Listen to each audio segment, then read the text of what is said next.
জামাত ইসলামী কোনো জাতীয় সরকারে অংশগ্রহণ করবে না। জামাত ইসলামী এখানে একজন কনস্ট্রাকটিভ শক্তিশালী একটি বিরোধী দলের ভূমিকা পালন করবে। জামায়াতে ইসলামীর নায়েবে আমির ডক্টর আব্দুল্লাহ মোহাম্মদ তাহের এক প্রেস ব্রিফিংয়ে বলেন, জামায়াত কখনো জাতীয় সরকারের অংশ হবে না। জনগণের স্বার্থের বিরুদ্ধে এবং জনগণের কোনো কল্যাণের বিপরীতে যদি সেরকম কোনো ভূমিকা থাকে, আমরা অবশ্যই সে ব্যাপারে আমরা প্রতিবাদ এবং ভূমিকা নেওয়ার জন্য আমরা প্রস্তুত আছি। অত্যন্ত সাহায্যপূর্ণ পরিবেশে আলোচনা হয়েছে। আমরা দীর্ঘদিন বিএনপি এবং জামাত ইসলামী একসাথে স্বৈরাচারের বিরুদ্ধে আন্দোলন করেছি, সংগ্রাম করেছি, গঠনে আমরা সরকারের অংশগ্রহণ ছিলাম। আমরা সবসময়ই বিএনপি জামাত ফ্যাসিস্ট বিরোধী আন্দোলনে একসাথে কাজ করেছি। জামায়াত ছায়া সংসদ গঠন করবে এবং সরকারের যাবতীয় ভুল ত্রুটি অপকর্মগুলো ধরিয়ে দেবে, প্রয়োজন হলে শক্তিশালী অবস্থান নেবে। এখন একটা ফ্যাসিবাদের পতনের পরে আমরা দুটি দল আলাদাভাবে নির্বাচন করেছি, কিন্তু আমাদের ভিতরে আমরা আশা করি একটা সৌহার্দ্যপূর্ণ পরিবেশের মাধ্যমেই আগামী সময়গুলোকে আমরা রাষ্ট্র পরিচালনায় সরকার এবং বিরোধী দল সমন্বিতভাবেই আমরা দেশের জন্য কল্যাণমূলক কাজ করতে পারব।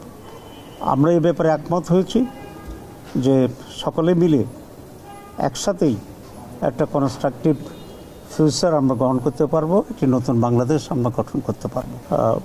মৌলিকভাবে আমরা এই আলোচনার একমত হয়েছি এবং নিজেদের ভিতরে মৌলিক কোনো ঝামেলা হলে আলোচনা ভিত্তিতে যাতে একটা পজিটিভ একটা সমাধান আসতে পারে সেই সব বিষয়ে আমরা আলোচনা করেছি।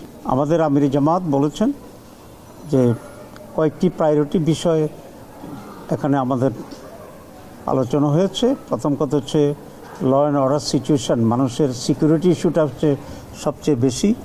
এই বিষয়ে যেন সরকার অত্যন্ত গুরুত্ব দিয়ে কাজ করে। এরপরে ইকোনমির ব্যাপারে আমরা কথা বলেছি এবং বিশেষ করে জনগণের যে মৌলিক যে প্রয়োজনগুলো আছে, খাদ্য, বাসস্থান, এডুকেশন, এসব বিবেকে অগ্রাধিকার পদ্ধতিতে যেন সরকার কাজে করে সে ব্যাপারে আমরা দৃষ্টি আকর্ষণ করেছি। It's a beginning. আমি মনে করি যে একটা মৌলিক দেশকে ও জনগণকে ভালো রাখতে নির্বাচিত সরকারকে সকল প্রকার সহযোগিতার আশ্বাস দেন তিনি। দেশের মধ্যে কোনো অস্থিতিশীল পরিবেশ তৈরি হোক তা জামায়াত কখনোই চায় না। জামায়াত চায় সকল রাজনৈতিক দলের সহাবস্থান এবং সুখী সুন্দর একটি রাজনৈতিক পরিবেশ তৈরি করা। এম এ আহমদ, দৈনিক আমার জিহাদ।